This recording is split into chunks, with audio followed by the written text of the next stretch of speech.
This guide will show you how to install a 2005 to 2013 Mustang carbon fiber LG116 mirror switch cover. For the driver's side, remove mirror switch cover by pulling outward.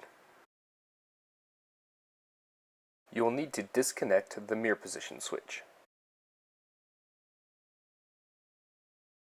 Remove the fasteners from the mirror cover. Remove the mirror position switch by pushing from the inside out. Place the fasteners on the new mirror switch cover.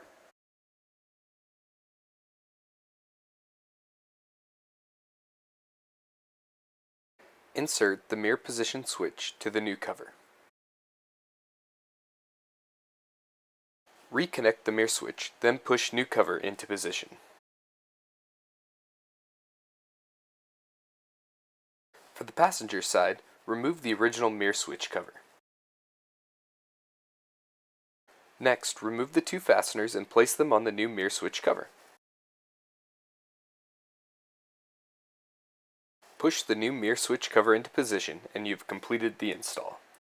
For more Trufiber products, visit trufiber.com or trucarbon.net.